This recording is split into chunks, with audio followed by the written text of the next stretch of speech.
Hi, this is Ralph Zuranski. I'm on the phone with Ray DuGray and Maria No. They're a husband and wife team known internationally as the Entrepreneur Doctors, and they are the co-directors of Shared Vision Network Las Vegas. They're helping entrepreneurs create information product empires while showcasing them as industry experts. Ray and Marie are committed to empowering individuals that desire to work from home, travel the world, and create a passive income lifestyle for themselves. Ray and Maria have a shared vision and a mission that is to live a highly rewarding life by empowering entrepreneurs and small business owners in building their own mini conglomerates with no employees, low overhead, minimal risk, and mega profits. They have focused their entrepreneurial doctoral studies and their entire lives on this purpose and are dedicated to sharing their expertise in this process. How are you guys doing today, Maria and Ray? Great. Thank you so much for having us today. Oh, well, thank you for being on the Heroes interview program. Hey, thanks, Ralph. It's really exciting to see what you're doing with this project. It's wonderful. Well, thank you for that. It's astounding even to myself, just some of the things that come out during the interviews and how incredible the people are that I'm interviewing, like yourselves, on how much you're doing to help others and helping humanity have a better place in life and making the world a better place to live. Perhaps maybe you could tell me a little bit about your lives and how you guys actually got involved in being the Entrepreneur Doctors. Great. I'll start out with that, Ralph. I'm just going to give you a little bit of background of where we are today, and then Ray's going to let you know how that came about. And yes, we are known as the Entrepreneur Doctors. We're married. We share every aspect of our lives together, whether that be personal and business. Well, a few years ago, when we were thinking about transitioning into a completely different industry, we sat down and I was doing some searching on the internet, and I said, I wanted to pursue a graduate degree, and I wasn't sure what it would be.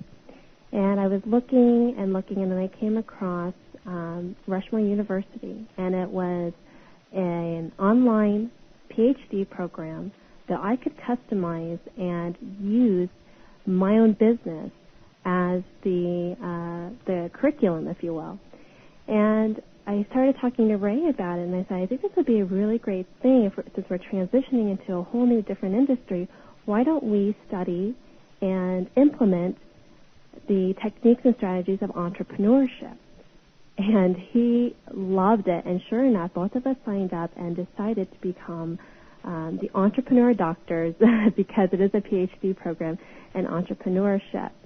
And it has been life-changing. And for those of you who are listening to this program, I'm hoping that our story of basically picking up and moving to another country and starting over virtually inspires you to go after your goals and dreams, no matter how hard it is, no matter what it takes. So that's how we are known now as the Entrepreneur Doctors. How about Ray? I know that Ray was a firefighter for 20 years.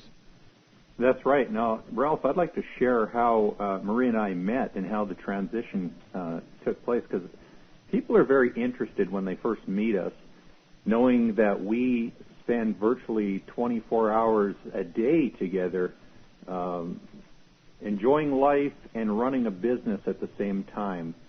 And I want to say to you, I don't know what the secret is. And people are often asking us, what's the secret to not only business success, but success in all areas of your life, including relationships. And I just say, you know what? I wouldn't call myself a relationship expert because I don't really know how to teach other people.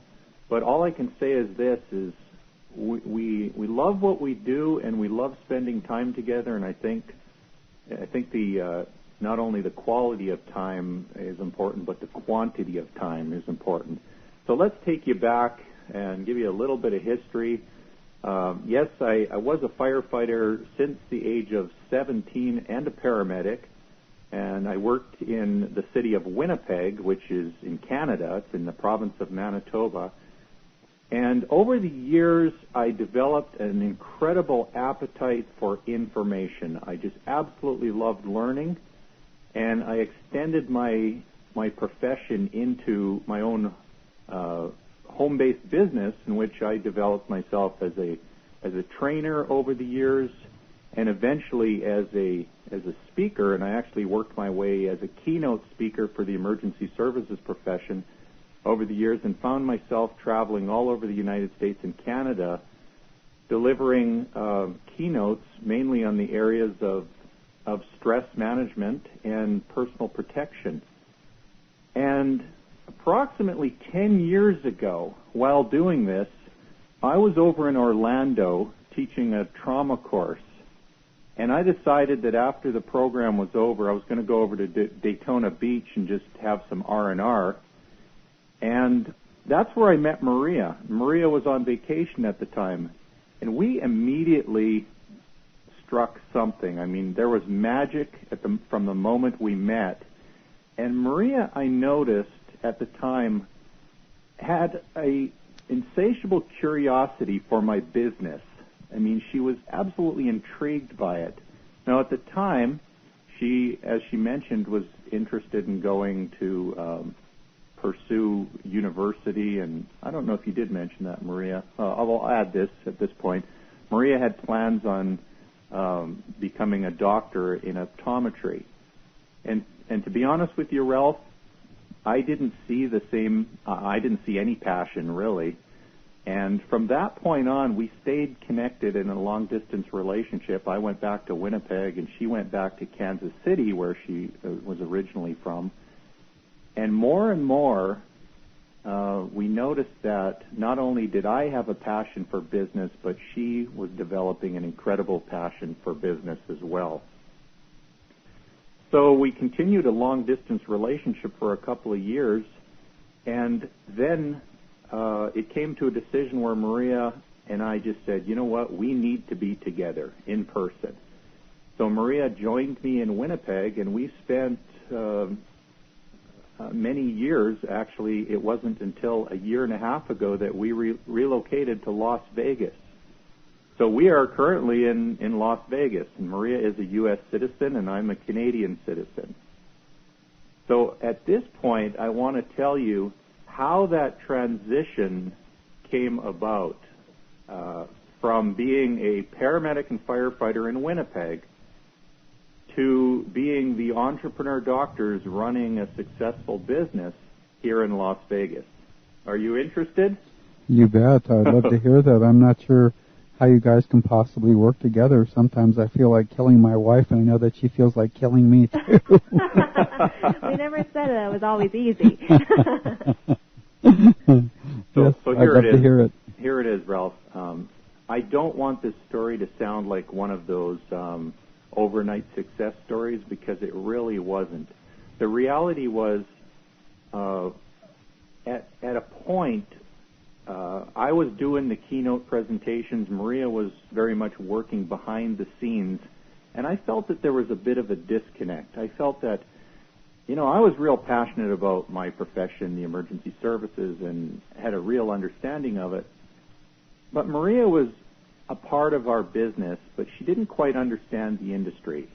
And we had made a decision. We said, if we could be anything that we want to be in life and live anywhere that we want to live, where would that be? And what would we be doing? And we decided that we shared the passion of entrepreneurship. And from that decision, from that point where we said that, we want to go into business together as a team. And when, instead of Ray going up and speaking in front of the audience, we wanted it to be Maria and Ray. So then we brought out a map and we said, okay, now we have the complete freedom to become the entrepreneur doctors, and where would we like to relocate? Well, after doing some brainstorming and pros and cons, we determined that Las Vegas was the place geographically, and we found it really serves as the hub of the world, and we considered things like travel, we considered proximity to the mountains and the ocean and the development, the entrepreneurial climate. All of that came into place, and we just made a decision to pack up our bags and arrive in Las Vegas. Wow. Now, the reason I said I don't want it to sound like these overnight success stories is because I'm not encouraging people to just completely put yourself at risk and make a silly decision. The reality was we have been preparing for years to this eventual decision. And what I mean by that is I spent years developing my skills and knowledge in business. And throughout those years, I've failed hundreds, if not thousands of times on projects, and I've learned all the way along. So while I was working full-time as a paramedic and firefighter, because of the nature of the shift work, we worked 4 12-hour or 4 days on and then 4 days off, and they varied from 10 to 14-hour shifts. So that allowed me every 4 days to have 4 additional days to work on my business. So when people ask me, what do you do? I say, well, I'm a full-time firefighter and I'm a full-time entrepreneur. Wow. Because that was the reality of it due to the nature of the shift work.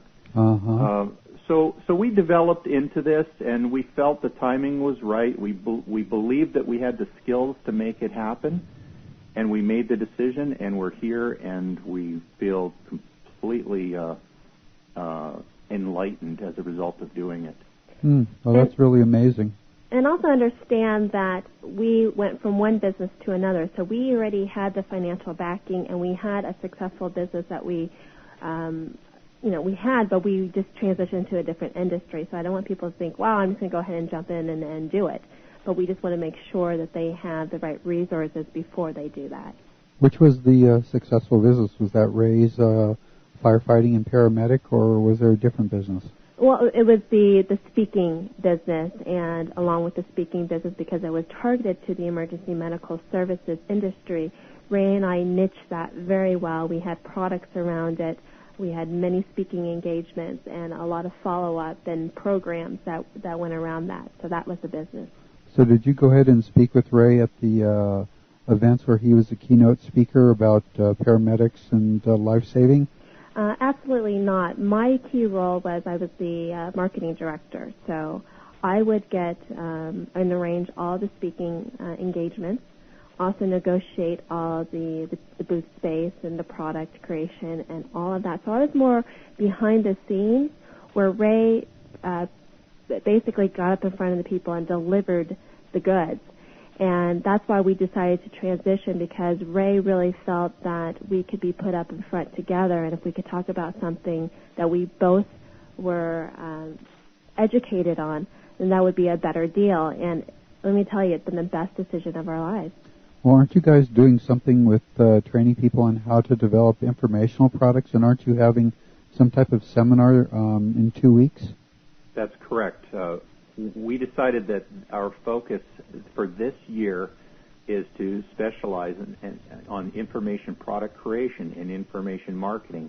And that, again, goes back for having, 10-plus years of being an avid Internet marketer. As part of doing what I was doing, I was also developing my skills online. So we decided, as a result of many requests from our clients, they saw what we were doing with our information products and the success that we were creating, and they wanted us to teach them as well. So we built an entire business around helping people to get their own information products in less than 30 days. Because, to be honest with you, Ralph, I believe that everyone should have a product with their name on it, not only for profit reasons, because I think it does an enormous thing for your credibility and for your self-esteem. So that's our mission that we're focused on now. That's one of our keystone businesses. Well, don't you have some really great speakers at your event coming up? I think Tom Antion and some other people too. We do. We have an incredible lineup. We just had James Malinchak confirmed as well as a guest faculty member. And they're not really. We don't call them speakers because our event is different in a sense that it's structured around personal coaching stations. So we're designed it so that you get. Now I say in the sales copy that we have 8 faculty, but it's actually greater than 10 now because we keep adding to the pile. But we've brought in world-renowned industry experts that have a specialty in an area that is required for you to be successful online. So, for instance, we'll have Nick Nichols that specializes in internet branding. We have Kelly O'Neill who specializes in business strategy and marketing strategies. And as I mentioned, Tom has just been added to the pile, and he's going to be offering his infamous butt camp on the day prior to our event. And anyone who comes into our event will be buying Tom's spot. We'll be buying the butt camp spot for that as well.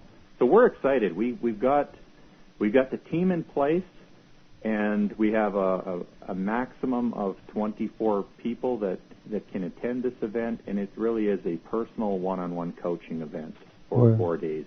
That's really great. Well, I know Tom personally, and he's one of my heroes. I haven't had a chance to do his heroes interview yet, but I've seen you and met you guys at a lot of different conferences that I went to, and I figured that you being a firefighter and a paramedic, that a lot of people would consider you a hero just because you're in a situation, or you were in a situation where a lot of times you'd have to put your life on the line to save the lives of others. So you'd be a perfect person to ask this question to. What is your definition of heroism? Thank you, Ralph. And that's a challenging question for me because, as you mentioned, I was a firefighter, and I was often told on a daily basis how much people appreciated our services and how much we were very much heroes. And you know that is supported through a number of Hollywood movies. And when people, when you say the word hero, that the images that often come up are the superheroes or the firefighters or the police officers.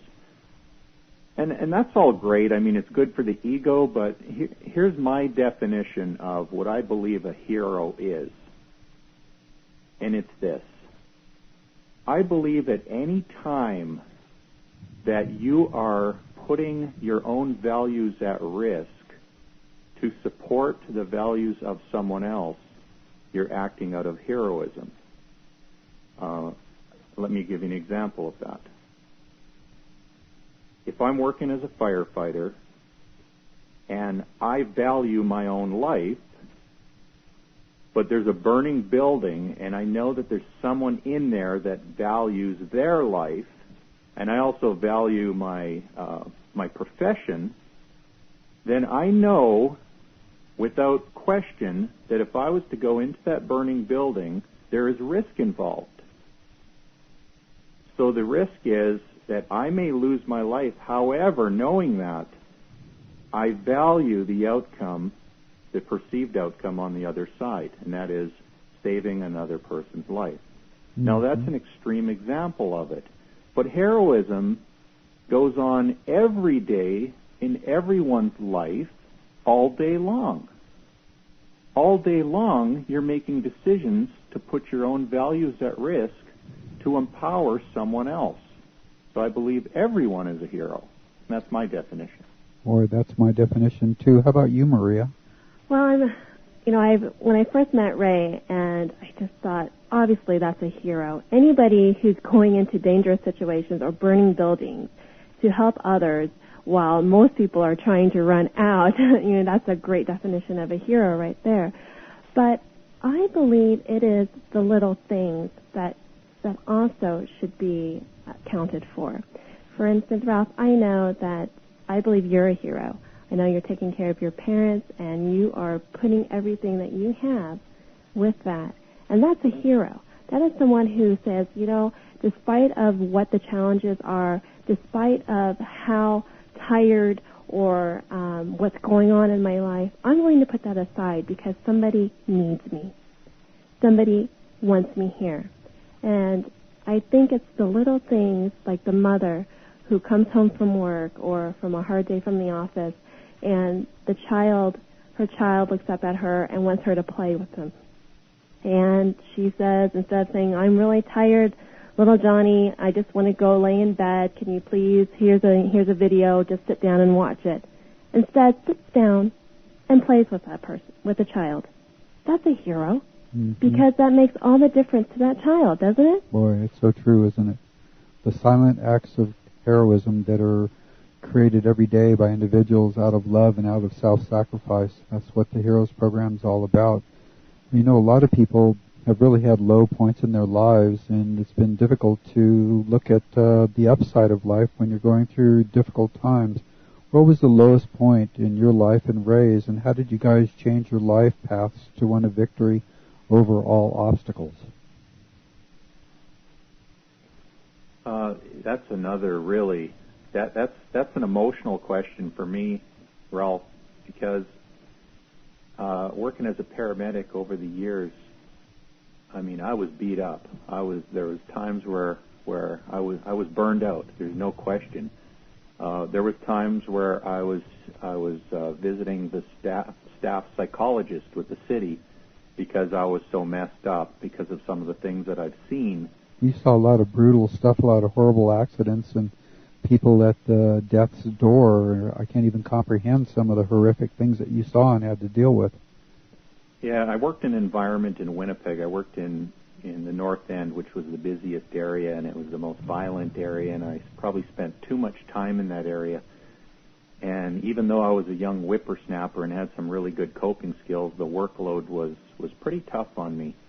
So there was a lot of low points and a lot of high points in my life. But if I have to, pinpoint one point in my life where I felt like I hit rock bottom and I actually had a turning point was, and I don't even know how many years ago this was, Ralph, but it was in my early days of being a paramedic. Maybe I was in the business for a couple of years. I had already seen probably everything you could possibly see happen to a human being at that time. And it was Christmas season. I remember it was approximately 2 weeks before Christmas. I was working night shifts. Well, actually, it was both days and nights, but I think a lot of it happened on the night shifts. That over a 2-week period, I experienced an incredible number of fatalities. And they were all, and I don't remember the exact number, but I would say at least 5 fatalities over a 2-week period that were extremely graphic, and they involved a little bit of everything. It involved basically young people. There were suicides. There was homicides. There was one particular motor vehicle accident, which was extremely graphic, and it was just too much, too fast. And it's not that I hadn't seen any of it. It just came at a time in my life where I had a lot going on, and it was also the Christmas season, and I started to get emotional. And it just hit me one moment. I came home from work after a night shift, and it was actually the day of Christmas Eve. And I walked home that morning, and before going into the house, I found myself completely overwhelmed in emotion. I felt myself just struck with anger, and I was so angry, and I was angry at the world, and I was angry at the universe, and I guess you could say I was angry at our higher power, because I found myself at that point in the middle of a field. I'd actually walked out into the middle of the field near my home, and I looked up at the sky, and I started yelling at the top of my lungs. Wow. And and again, I don't know who I was yelling at, but I was directing it at someone or something. And I felt like a victim, and I felt that no one should have to experience what I was experiencing at that point. And then, Ralph, something miraculous happened. I realized at that point in my life that I was in control of my life, and I was in control of my emotions, because it was a turning point in my mind where I said, you know what, everything I'm experiencing is other people's lives, and it's out of my control. And I realized I couldn't control the circumstances of the world, but I could certainly control my perception of it. Mm-hmm. And at that point I realized it's not fair that I'm letting other people affect my emotions on Christmas Eve. Mm. And I let it go. At that point I just said, you know what? Whatever's going on in the world, it's going to happen anyway. I just happen to have experienced some of it personally, but I don't have to let it affect me. Mm-hmm. And what I learned from that is just to say, you know what? Stuff happens. Mm-hmm. And I'm not going to let this affect my Christmas. And my Christmas turned out absolutely wonderful. I turned my mood around. I had a wonderful time with my family, and I had a change of attitude from that point on. Mm. Wow, that's really amazing. How about Maria? Well, mine isn't necessarily a personal low point in my life. It's more of someone who came to me at a time where my problems, which I was very much a drama queen in high school, taught me the reality and to help me change my attitude in general. And I remember it was one day after school, and it was in high school. I came home and I was a terrible teenager. And you see, Ralph, I went to a private school. I was a handful of ethnic people, if you will, attended my school. They were mainly Caucasians. And I thought I was a Caucasian, blonde-haired, blue-eyed girl going to the school. And many of you who have met me, I'm not. I'm Vietnamese. And I remember one day at school, I was a cheerleader. I came home after a game. Somebody came to me and said, "Hey, where are you from?" And I thought that was kind of a strange question. And I said, "Well, I'm from this high school." Or she said, "No. What nationality are you?" And it was really the first time someone had ever asked me about my nationality, because, like I said, I didn't think I was any different than most American kids. And so I said, "Well, okay, I was born in Vietnam." And they said, "Oh, really? Well, my father was killed in Vietnam." And all of a sudden, there was this discomfort, if you will. And I didn't want to engage in this conversation. And then the following week, it just happened that we were studying about the Vietnam War in history. And I felt the class ganging up on me, and not really ganging. They were just expressing their feelings about the war because they had a lot of family members who died, their own fathers, and I felt really alienated. Mm. So I went home to my mom, and I just was bursting out in tears. And I said, I just feel like everybody hates me because, they know now that I'm from Vietnam. And she just turned to me and she said, "You are an American child now living in the United States. You have the same opportunities as everyone else. And you can either take this and blame everybody else for what you're feeling, or you take control and you make something of yourself. And you show them that this is not your fault, that you did not create this war, and that you are sorry that this had to happen. But because of bad circumstances, think of the opportunity that it has provided for all the other people that have come over to the United States, all the other immigrants." And that made me feel like I was grateful, and I was actually proud for the first time to be from Vietnam. Wow, that's pretty profound. Well, that really ties into the next question about how important is it to have a dream or vision that sets the course of your life. Who wants to answer that one first? Well, I'm just going to go ahead and add on. This is how I translated this question, and it's probably knowing what your why is. And your why being what's your purpose in life, and why you get up every morning. And it's definitely my family. You see, my father was in the military intelligence, working with the Vietnamese South military. And during the time in 1974, with the fall of Saigon, my parents were separated. My father was on a mission, and my mother was in Saigon with me, and I was a child. And all of a sudden, the city was getting bombed, and she had no idea what to do. She was only 19 at the time.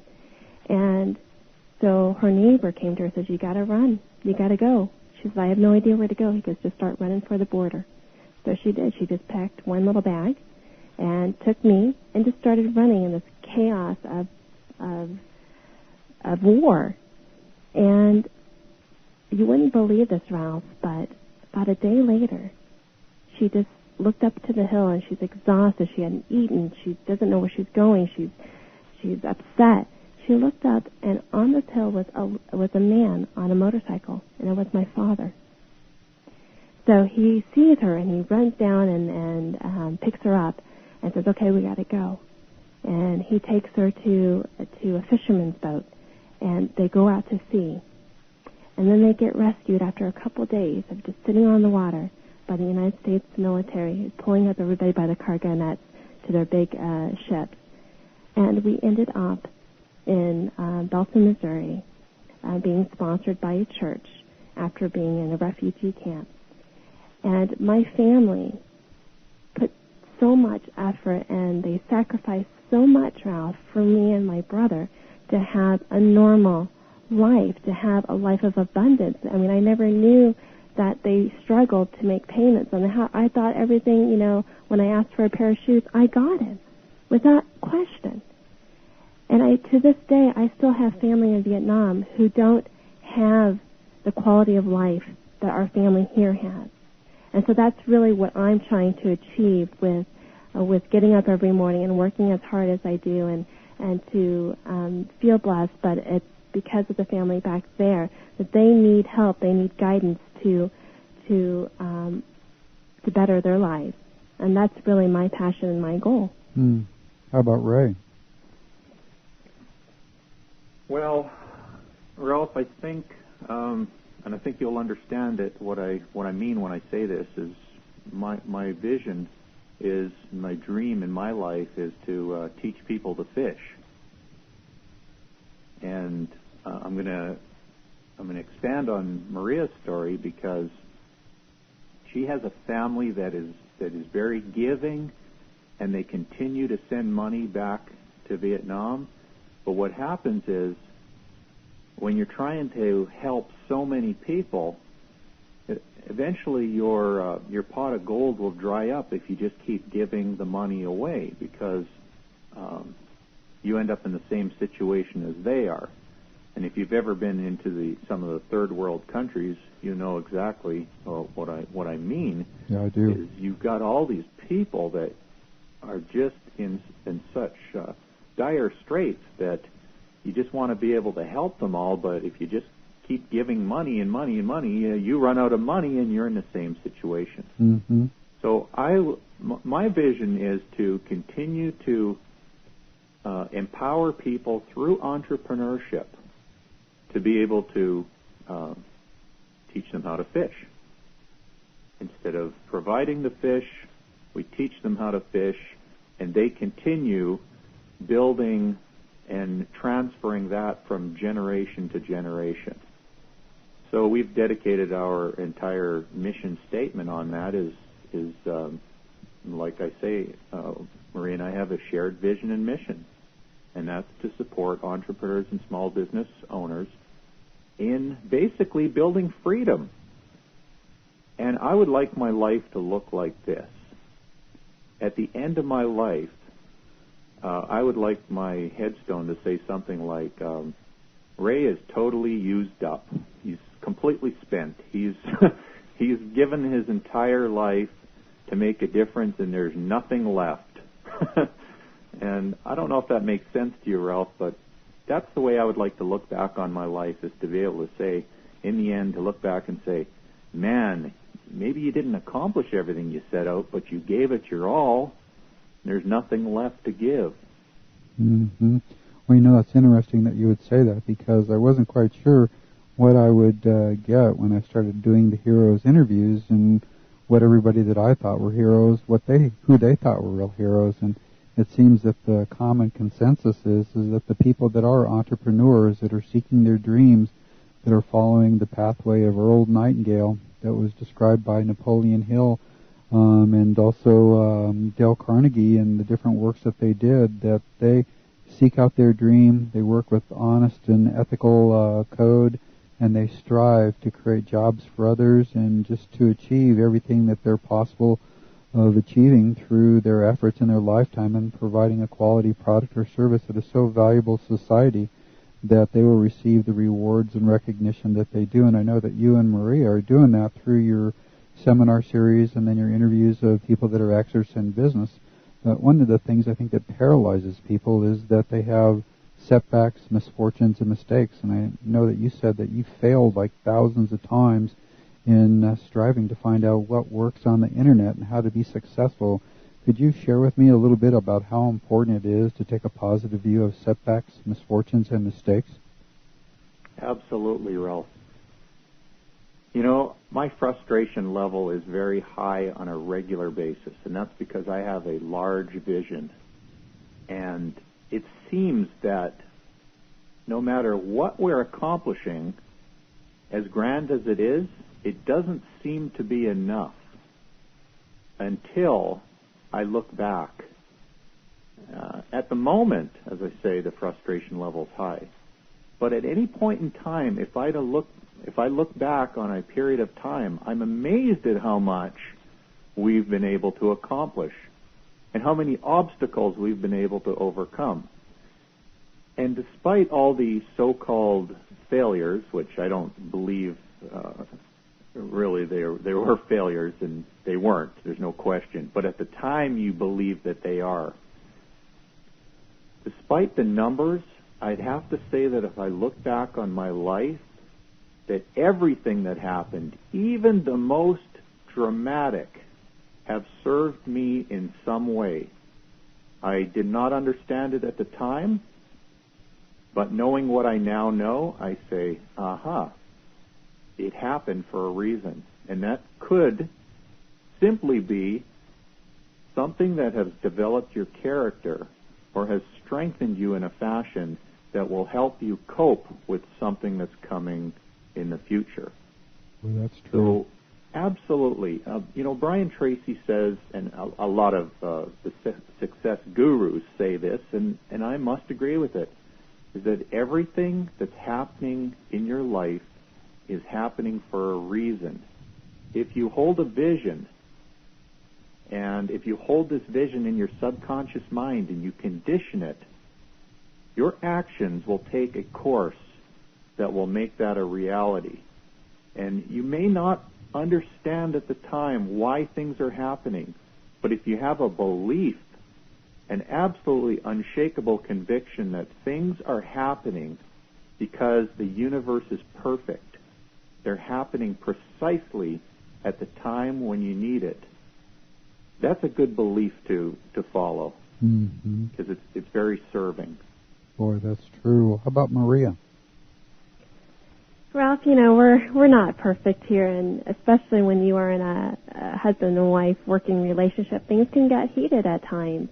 And when we feel that the frustration is so high, or that things just don't feel like they're going your way, and I know that everybody has felt this, at least once in their life, right? On a daily basis. Okay, on a daily basis. And it's easy, especially with Ray and I, it's easy to take that out on each other, isn't that right? Or on a family member or the closest person that happens to be there. You bet.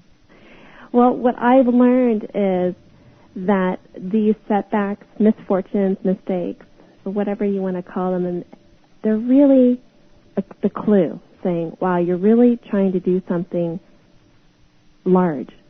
And we're going to make this a little bit challenging for you because you will definitely appreciate it more. It will help you to seek out resources, to seek out people who can help you, such as yourself, Ralph, right? Mm-hmm. And that's what I've learned, that, wow, even though we're going through some challenges right now, what's going on? What is it telling us? Mm-hmm. It's saying, well, you need to change your course here a little bit, or you need to tweak it a bit. Yeah. And you do. And then you after you've vented, you say, I'm sorry, that was not directed towards you. It just happened to be the heat of the moment. Mm-hmm. Yeah, I've been there, done that. You, Ralph? Of course. Why do you think I find people more heroic than myself? Oh. Well, that's really a good perspective on life, and one of the biggest problems that people have is pursuing new ideas. I really admire you and Ray just uprooting yourselves from what you were doing when you moved up to Canada to be with Ray, and then when you and Ray moved to Las Vegas to start a whole new life. That had to take a lot of courage to pursue those new ideas, because I know a lot of the people in your family and friends, they want you just to stay the way they are. They don't like to see any change because you fit perfectly into the mold that they've created in their lives where you actually fit. So how did you guys get the courage to pursue those new ideas? I think it's because of them, making them the why. And, it takes courage to pursue new ideas, because a lot of times you don't know what the outcome is going to be. You know what the desired outcome is, and it doesn't always go that way. But it's taking that belief of saying, I really want this. I need to do this because it's a calling. It's almost, it's like your destiny is about to happen, but you need to do it. You need to jump up. And it's not necessarily, I don't think it's courage, it's tapping into people that can help you along the way to say, I really want to do this, will you support me? And thank goodness, Ralph, that I have Ray as my right-hand person to get up in the morning and say, look, we're going to take on the day, we're going to do all that we can, we're going to make this day count. And it is easier, and it's empowering, and it's just a wonderful life and a wonderful place to be in. It's neat to have a partner, isn't it? Oh, absolutely. How about Ray? Ray had to have some courage to basically pursue new ideas. You got to have courage just to run into burning buildings and take care of people that were torn apart. I mean, I really admire that. What do you think about having the courage to pursue new ideas, Ray? Well, Maria said the magic word, and she mentioned belief. And I think that's a key factor as to whether you move forward on any task, is whether you have a belief that you're going to get some form of positive result in the end. And she also mentioned teamwork. Well, let's use the example of going into a burning building. If I had a belief in going into the burning building that I didn't have the protective equipment to help me survive, chances are I probably wouldn't do it. Despite the fact that there were people inside that needed help, if I had a belief that my chances are very good that I'm going to die as a result of going in because I don't have the protective equipment or the teamwork, the support, I'm likely not going to do it. So if you want to go and move your business or any other area of your life forward, create the references in place that are going to strengthen your belief system. And that may very well be bringing the right tools and resources forward and bringing the right people forward, so that at a subconscious level you believe that there's a good possible chance of success. When I was younger, I had very low self-esteem. When I was in high school, I was an average student. But there was a couple of incidents and a couple of mentors that came into my life that proved that everything that I was conditioned from my school system was entirely false. And I was labeled this average student, and in my mind, I was probably destined for failure, until such time I had some new references. And when I got those new references, I became on fire. I became unstoppable. I remember at times my mother would say to me, "Why are you taking so many courses? And I don't see the linkage. I mean, they're all over the place." And my response was often, "They're part of my master plan." Now, I didn't really know what the master plan was, but that was my response. And the reason is, even though I didn't have a master plan, I had a belief that I was capable of great things. And it was the belief that allowed me to move forward without all the detail, because the detail will come. So courage is really just believing that there's a chance for a positive outcome, putting enough support structures in place to support that. Well, how important is it to be willing to experience discomfort in the pursuit of your dream? Because, if you do seek after your dream, you're going to make mistakes, but there's going to be a lot of obstacles and challenges in your way that aren't really going to be very much fun to go through. How important is it to be willing to go through that discomfort and know that the discomfort is a sure thing, that you are going to go through it, rather than just sitting in front of your TV and drinking beer, or just doing the same thing every day and pursuing the definition of insanity, which is doing the same thing every day and expecting different results. Ralph, I love this question because I absolutely hate the comfort zone. Let me ask our listeners, what is so darn comfortable about the comfort zone? The comfort zone often puts you in a position where you've got limited income, you've got limited resources, you probably don't travel as much as you would like to, and people tend to call that the comfort zone. They get a so-called secure job, which I don't believe there is such a thing, but they rely on that, and then they protect that as if it's the most valuable thing in the world. And my question is, what are you really protecting? You're protecting a status quo that is keeping you where you are, and the question you need to ask yourself is that ideally where you want to be? Because if it's not ideally where you want to be, then you need to move out of that darn comfort zone and start experiencing some discomfort. Mm-hmm. Because let me tell you what discomfort is. It's growth. And that's all it is. It's taking yourself from where you are and moving yourself to where you want to be. And is it uncomfortable? Absolutely. But you should embrace it and you should love it. Now, I want to qualify that. You want to be uncomfortable within reason.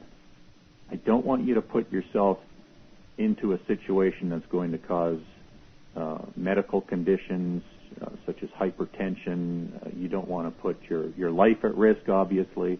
So you need to have a fine balance as to how much discomfort are you willing to experience. But I'm going to encourage everyone to feel some discomfort on a daily basis. Mm-hmm. And control it.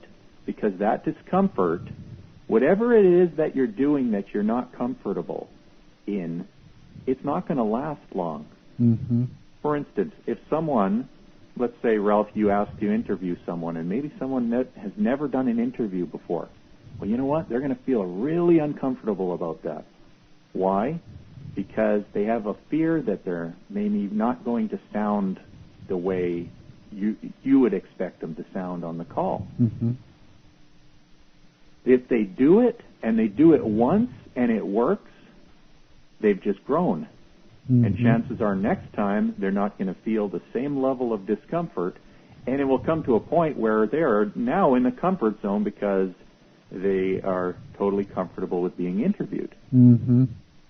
You know, that's so true, and I'm sure you see that a lot, being the entrepreneur doctors, you and Maria, and so many people that are striving to be successful but are trapped in a certain place where they have no idea on where to go. Do you really feel that it's important to have somebody as sort of like a mentor or a counselor to help people not make the same mistakes that you guys have that have allowed you to become so successful? I would absolutely encourage everyone do that right from the start. Ralph, we have wasted so much time and money when we got started in business trying to do it all ourselves, trying to take shortcuts. And the fact is, you end up wasting a whole lot of money. You think that you're saving it, but you're really not. Mm-hmm. I can't tell you how many times I've ordered 5,000 brochures or business cards that were absolutely junk. It was do it yourself, and I never even distributed them. They were sitting in a box, and they ended up in a landfill site. Mm-hmm. Complete waste of money. So if I took that money at the time and hired a coach and just said, listen, you've already created success in this business. Can you tell me where I need to be moving my money so that I can create similar success? And they will give you that advice. And whatever cost it is up front is not an expense. It's an investment. Boy, that's so true, isn't it? I've seen so many people at all these seminars that have taken photographs off that have just thrown thousands and thousands, some people up to hundreds of thousands of dollars down the drain on how to do it, learning programs that they never even opened up because they were so burned out and they didn't even have the minimal qualifications to be successful. They just would have taken that money and invested it into somebody that had already been successful, and in the technical expertise to accomplish their goals, they would have been light years ahead. Have you found that's been true? Absolutely. I think that's the best sound advice to anybody who's getting started in business is you don't have to learn every aspect of business yourself. Find people, find the experts, and ask them to help you. Find out if how you can hire them, and if it's not necessarily monetary, let's say you are having financial problems, then try to barter with them. Look, I'll give you this if you provide me 1 hour of coaching a week, or whatever it is. And people are willing to help you out there. You just need to ask. Boy, that's so true. I found that is a unique situation when everybody thinks that, they have to pay these big bucks like $500 an hour or buy the huge coaching program for $20,000. And if you just get to know those people and become friends with them, they're more than willing to help out their friends, but they're not willing to just help out strangers that just want to suck the life out of them without giving anything in return. Have you seen that? Yeah, absolutely. Ralph, we've actually we've created a unique partnership since we're on the line of mentorship. We've created an internship program, and here's my challenge when people are looking to accomplish something in business. Here's what I see. Let's use the product creation as an example. Somebody comes forward and they buy a book on how to self-publish your information product. So they go to town studying this thing, and that's if they in fact actually do that. The majority of people don't read the materials. But let's say that we get somebody that actually reads the materials and applies the information in it. Well, that could work, but it's often very time-consuming because there's a learning curve involved. And when you do something like create an information product from scratch, there are so many details that need to be taken care of that you often get started on a project and end up just ditching it because too much time has gone by. And writing a book is an example. People say, oh, I want to write a book. You talk to them 5 years later and say, how's your book doing? Well, I'm still working on it. Well, we want people to move forward, and we want people to be successful. So Maria and I have developed skill in putting products to market very quickly, and we guarantee less than 30 days. But here's the thing. We could put these products to market because we get a lot of our material through ghost-written products, and we have access to put our name on it. But what's the challenge for us? Well, if I put a product out on how to stop your child from bedwetting by Ray and Maria, we're not experts on that, and we have no passion on it, and we're not even parents. So how could we possibly represent that product with passion and credibility? Because if you wanted to interview us on that subject, I wouldn't have a clue. So what we've determined is we need people that have expertise and passion on a subject that we have the rights to, and then we are experts on getting that product to market very quickly. So that's the success of our program, is instead of selling somebody just a coaching or a mentoring program, we're selling them a partnership, and that's a marketing partnership. So, and it works for us because what we need passionate people with an expertise. And what they need someone that can quickly get a website set up and sales copy and links and shopping carts and all the detail that a lot of people don't know how to do, that our team that we've put in place is capable of doing. So bottom line is we're focused on getting results. Yeah, that's so important. I see so many people, as you say, that just spend forever either studying courses on how to do stuff or trying to get their book done, and they never get anything to market ever. They never produce one product, and it's a perfect marriage in heaven where you have people that can produce products, and the most important part, I think, I'm sure you guys have seen, is marketing those products. That's where the real money is, isn't it? Absolutely. That's the back end. When you can create a relationship with someone, not only a business relationship but a friendship, those people will be your lifetime raving fans. And that's probably a real tip that I want your listeners to pick up on is don't go for the quick kill. Yeah. Go for the long-term relationship because it will serve you. Mm-hmm. Well, that has a lot to do with believing in your dreams, that they'd eventually become reality. What do you guys think about believing in your dreams? How important is that to believe that they will become reality? I'll answer this because I know that I can speak for both Ray and I.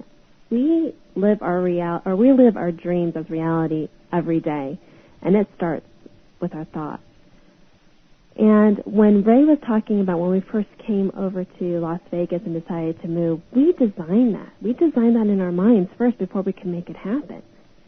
And I think it's so important that everyone sits down, figure out what is it that you want to do, what's your purpose in life, and how are you going to get that? And not necessarily dwell on the how-to steps, just have that vision, and then create that. And then every morning or before you go to bed, visualize it. Live with that as if it was reality. And it works, Ralph, and I'm sure you've experienced this. I mean, the reason why we're here in Vegas, the reason why we are the co-directors of Share Vision Network and the alliances that we've created and the vacations we've been able to take is as a result of living that reality in our minds first. Mm-hmm. Mm-hmm. You know, one of the things that prevents people from living their dreams or even believing in their dreams is their doubts and their fears. I know that those can be paralyzing. What advice do you have to the listeners on how to overcome their doubts and fears? I'll answer that one, Ralph. Again, let's look at what fear is, and I hate to use the worn-out cliche false evidence appearing real, but it is so accurate that a fear or a doubt is simply imagining an outcome that is not desirable. So how to overcome your fears and doubts? Well, we just talked about visioning. Why not create a really great picture of an upcoming outcome that you desire, and your doubts and fears virtually will go away. And if you want to test that at any point, if you're feeling anxiety about something, and again, let's look at what anxiety is. Anxiety is low-level fear. It's feeling a discomfort about something that may not work the way you intend it to work. Well, the way to eliminate the anxiety is simply imagine the event that you're worried about, or the person or the situation, working exactly the way you would like it to work. Go past the event in your mind. Imagine it as if it has already had a successful outcome. And you will notice that it's impossible for you to feel doubt, anxiety, or fear if you have an unshakable belief that something has already happened. Mm-hmm. It takes a little bit of practice, and it's one of those things that sounds great in theory, but is a little more difficult. But you can strengthen this practice through repetition. Mm-hmm. You know, it takes a lot of willpower to make changes in your life and make changes that are for the better. Sometimes it's easier just to not change at all, and if you're not changing, you're going backwards. You're just sliding back down the hill of life rather than striving to the top and achieving your dreams. Who helped give you guys the willpower to change your lives for the better?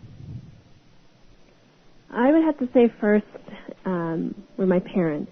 Because of their belief system that they had and the belief in me that I could accomplish anything that I wanted, and to really lead that life and to give me the autonomy to do so has been life-changing. And I need to say, too, that as I look at my life and how every day is such a blessing, it's because of Ray, Ralph. He's given me so much, even though he's my husband, but he's also a true partner. And he's taught me so much, saying that, yes, we can do this. We are a team. He believes in me, and that really is, I attribute my success. How about Ray? Well, Ralph, this is a question that I could probably spend hours answering, but I won't. I'll give you the short version. Remember I said earlier that during my high school years I had low self-esteem and I was an average student. There was a time, it was about halfway through grade 12, where fear struck me, and that was a fear that I'm going to be kicked out into the mean world soon, and I have nothing, I have no goals, I don't have any passions, and I don't have a belief system, and I was truly afraid. Well, someone had come into my life at that time. His name is Ron Nicodem, and he recently passed away.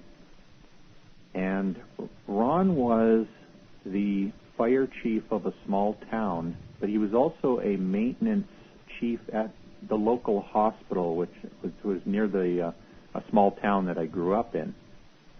Well, I got a short-term position as a maintenance worker at this hospital. I think I was 17 at the time. And Ron asked me if I would like to join the fire department. Now, understand, this was just a volunteer fire department, but in my mind at the time I thought he was making fun of me. I thought, I couldn't understand how someone could possibly give me the power or empower me to feel that I could wear a uniform and drive a big truck, because that was outside of my belief system at the time. So I said to him, absolutely not. I mean, no. And he goes, well, why not? And I said, because, I mean, why are you asking me this? He says, because I want you to be on the fire department. I want you to drive our ambulance. And I said, I'm not even old enough to drive an ambulance or a fire truck, because you needed to be 18 to have that permit. He said, no problem. We'll put you in training. By the time, you get finished with training, and you can then drive and be part of the team. Well, I'd have to say that one act of inspiration on Ron's part, and Ron wasn't the typical, motivational kind of guy saying, you can do it, you can do it. He had his power in his own way, and that was in a way to just say, Ray, I believe in you, and I want you to be part of us.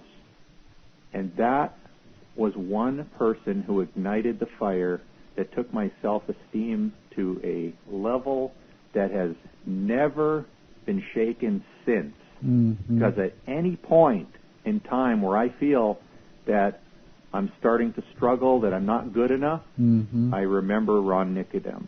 Well, isn't that interesting when people have faith in us that we can do better, or that we are better, that a lot of times we're able to achieve the levels of faith that they have in us. And I think that's important, to have people that are trusted friends or a mastermind group to bounce our ideas off of. How important is it to have people like Ron in our lives? Yeah, absolutely. And Ron was one of many people. I'd have to say Ron was one of the major catalysts. Some other people, my mother, again, was supportive in her way. She was the power behind me. Again, my mother wasn't the type that said, you need to go out and go to university and all those type of things, but she had her own way of making sure that I was safe, and she was my protector. And then along the way, there was a number of people that came into my life that were just, I consider them stepping stones. They were saying, okay, Ray, so-and-so got you here, but I'm going to get you here, and on and on and on. And then the next major transition in my life, from where I was struggling in business and trying to make something of myself, was when Maria came into my life and completed the puzzle. That was the missing link. When she came into my life and we teamed up, then I had the dream, I had the vision, I had the support system in place, and I thought, let it fly. I mean, come on, world, we're ready for you. We're not stopping. You're not going to knock us down. So if you want to throw challenges at us, throw them now. And believe me, we're getting them on a daily basis. But we're not stopping. So hear us, universe. We are not stopping. Well, who are the heroes in Maria's life? I'm sure her mom and dad are. Are there any other ones, Maria? Oh, yes, there are many. And before I get into the people, I think everyone needs to acknowledge the people that really helped you to where you are today. I'm starting to write letters to people who are important to me. And the impact or, how they respond to that is just, it gives you such a great feeling, because I think it's important to let those people know as a result of your success, it was because of you or your part in my life. And I have somebody in my life that I really miss, and that was my grandma, who I call Grandma Tebow. And she was my sponsor. She sponsored our family. Her entire family sponsored us to the United States. And she taught me things that, again, not necessarily supportive to saying you need to be all that you can be and, your typical what you think support would be. But she taught me what it was like to be an individual with my own beliefs, with my own thoughts. And how do I communicate that to other people without hurting the people around me? And especially if it was a confrontation. But she was very good at, this is what you do, this is how you should act in a certain way, and still be respected and still get your message out there. And so I miss her very much, because she has passed away. Mm. Why are heroes so important in the lives of young people? They need role models. They need to see people who are doing phenomenal, life-changing things. Because if they don't see that happening, they have nothing to strive for. And when young people look at somebody and say, wow, that's who I want to be like, or that's the position I want to do, that's the job I want to do, it makes this world go around. That's what keeps us going with morals, with ethics and everything. So that's so important to have heroes and people who are willing to step up to the plate and show that they can definitely do things better, do things well, and to be the best person that they can be with the resources around them. Mm-hmm. That's a good answer. Ray, what do you think about that? Well, this is what I think, Ralph. If I didn't have a fellow like Ron Nicodem in my life to show me that there was some possibilities out there, I hate to think which direction my life would have went. Because certainly if Ron wasn't there at that time, well, I didn't have plans on going to college or university. I probably would have gotten some laboring job in the small community, and my life would have taken a whole different direction.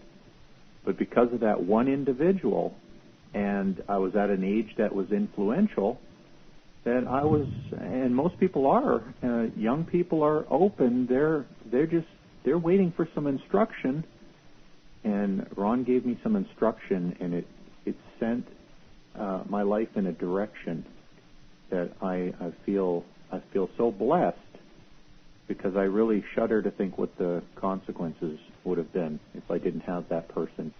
Well, that's so true. Isn't it funny that it's the moms and the dads and the grandmas and the teachers and the next door neighbors that have such a huge beneficial impact on our lives, rather than the sports stars or the rock stars or the TV personalities that are only interested about themselves and making money. That's so very true. Well, what do you guys think about the In Search of Heroes program and its impact on youth, parents, and business people? Ralph, you started something that is there's no question is going to change the world and make it a better place.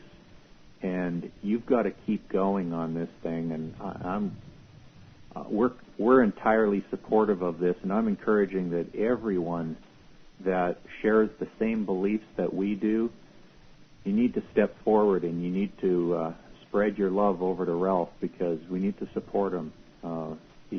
This project is awesome, and just promise me, Ralph, that you just won't waver. You just keep going on the track that you're going.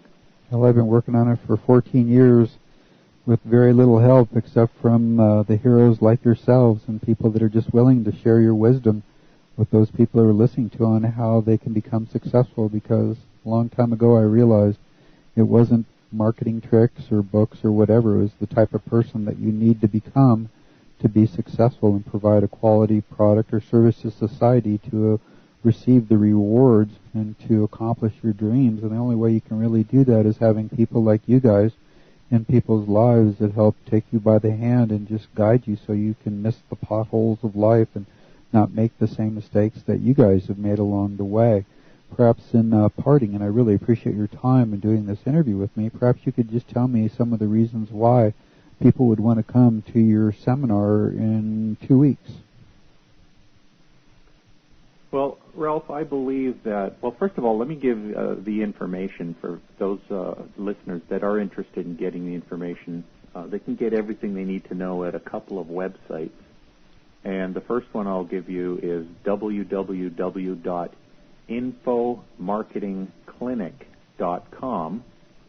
That will give you all the information regarding the upcoming event. And if you want information on our internship program, that is www.infoproductinternship.com. So let me tell you why you should be at this event. Well, number one is, if you are in a business that you need or should be recognized as an expert, this is the event you need to be at. The reason is, a product will immediately give you recognition and credibility in your industry. Without a doubt, it is greater than handing brochures and business cards and tooting your own horn. It just is simply more effective when you get featured as an author, as an expert on a book, on audio, a CD, a DVD, whatever it is. People will see your name, and they're going to immediately assume that you are an expert in your subject.